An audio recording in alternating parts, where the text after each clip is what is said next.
PM Narendra Modi के चेहरे पे आज जो गुस्सा देखा गया वे आपने इससे पहले कभी नहीं देखा होगा। वर्ष 2014 से लेकर वर्ष 2024 तक विपक्षों की ओर से पीएम मोदी के लिए हर मंच से तरह तरह की अभद्र भाषा का इस्तेमाल किया गया, पर पीएम नरेंद्र मोदी ने हमेशा इन्हें नज़रअंदाज किया। लेकिन जब अपने आप को देशभक्त कहने वाले ने मोदी के परिवार के 140 करोड़ सदस्यों का अपमान नस्लभेदी बयान से किया तो पीएम नरेंद्र मोदी का गुस्सा 7वें आसमान पर चढ़ गया। 140 करोड़ भारतवासियों को कांग्रेस के ही एक सिपाही की ओर से नस्लभेद के रूप में गाली दी गई तो पीएम नरेंद्र मोदी उसे कैसे सहन करते। इस मामले में पीएम नरेंद्र मोदी ने क्या कहा, उससे पहले आपको बता दें कि कांग्रेस ओवरसीज के अध्यक्ष और दिल्ली के शहजादे के सलाहकार सैम पित्रोदा के नस्लभेदी बयान ने बुधवार को जहां देश भर में एक नए विवाद को जन्म दे दिया, वहीं लोकसभा चुनाव के बीच कांग्रेस की मुश्किलें बढ़ा दी। अपने ही सिपाही की इस घिनौनी करतूत से कांग्रेस बैकफुट पर आ गई। आपको बता दें, लोकसभा चुनाव को देखते हुए कांग्रेस ने अपने नेताओं के लिए एक एडवाइजरी जारी की थी, जिसमें नेताओं की जुबान पर लगाम कसने के लिए कई बातें कही गई थी।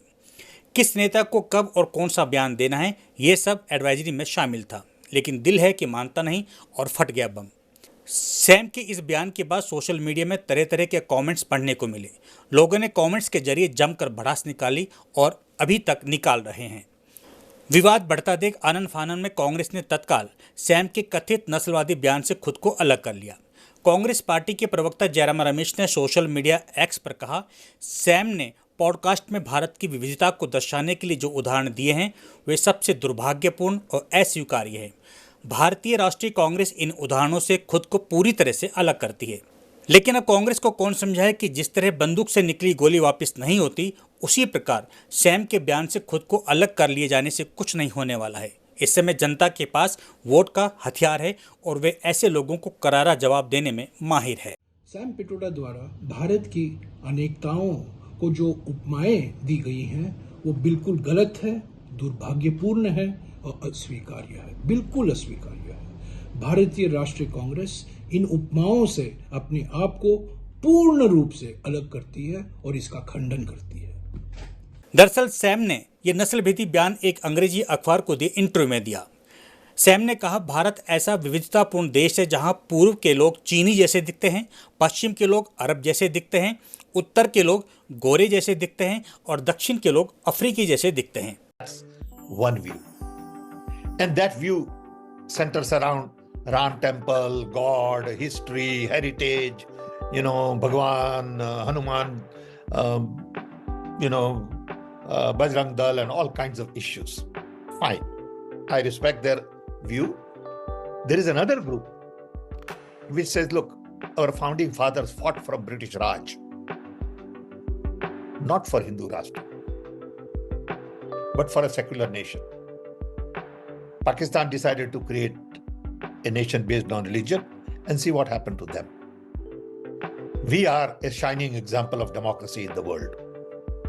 We have survived 70 years, 75 years in a very happy environment where people could live together, leaving aside few fights here and there.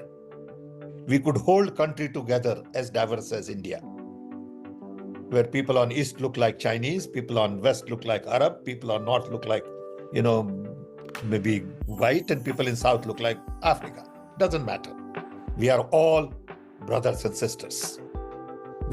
Sam के इस बयान की बीजेपी नेताओं ने चुनावी माहौल में तीखी आलोचना करते हुए इसे अस्वीकार्य और दुर्भाग्यपूर्ण बताया।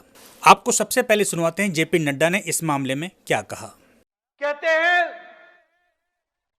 नॉर्थ ईस्ट उत्तर पूर्व के लोग वो चीनी जैसे दिखते हैं, चाइनीज जैसे दिखते हैं, और पश्चिम के लोग अरबी दिखते हैं, और नॉर्थ के लोग अंग्रेज दिखते हैं, और दक्षिण के लोग अफ्रीकन दिखते हैं। बोलो ऐसी पार्टियों को आगे आने देना है क्या, जो देश को खंडित करे, जो देश को विभाजित करे।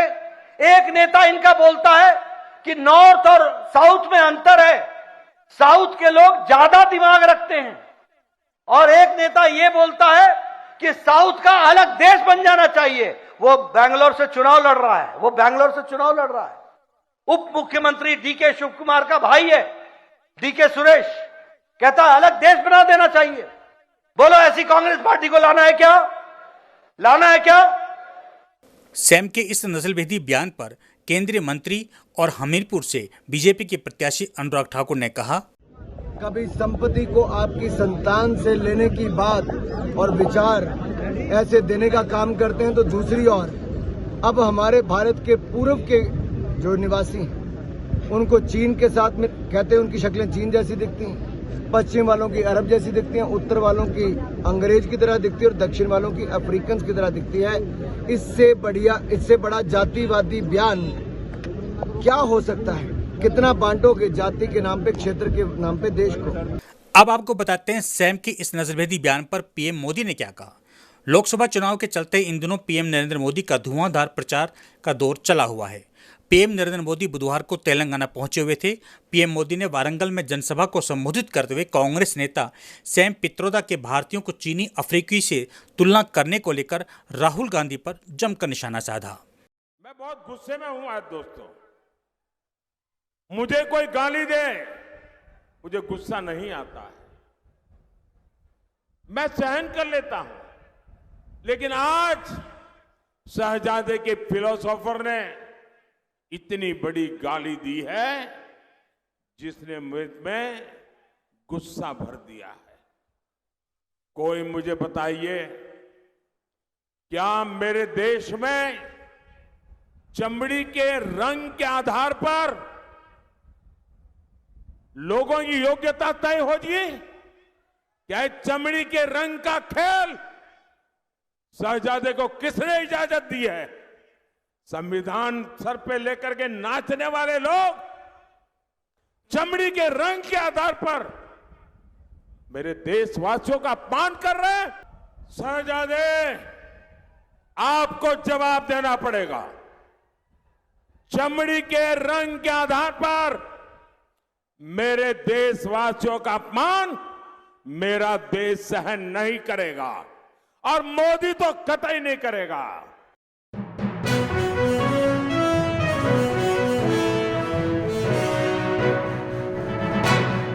चाहूंगा मैं कि लूज बॉल्स आपकी तरफ से भी आती हैं। इनहेरेंट टैक्स की बात आ गई, सैम पित्रोदा साहब ने करी।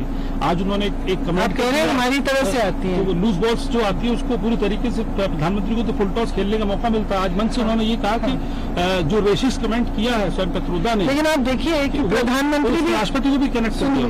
सुन लीजिए, पता नहीं क्या फिजूल की बातें कर रहे हैं। जो प्रधानमंत्री ना, जो क्या कहते हैं, फुल टॉस पे क्या कहा आपने? फुल टॉस, लूज बॉल मिलती है तो फुल टॉस लगाते हैं। जो प्रधानमंत्री जो फुल टॉस पे खेलते हैं ना, तो इन्हीं फिजूल की बातों पे फुल टॉस खेलते हैं। मैं उनको चैलेंज करती हूँ, आप फुल टॉस खेलिए रोजगार पे, फुल टॉस खेलिए महंगाई पे, फुल टॉस खेलिए महिलाओं पे जो अत्याचार हो रहा है और जो अत्याचार करने उनको बचा रहे हैं उस पे खेलिए। फिर मैं मानूंगी कि हाँ कोई खेला है। तो साथियों, इस पूरे मामले में आपकी क्या राय है, आप हमें कमेंट्स करके जरूर बताएं।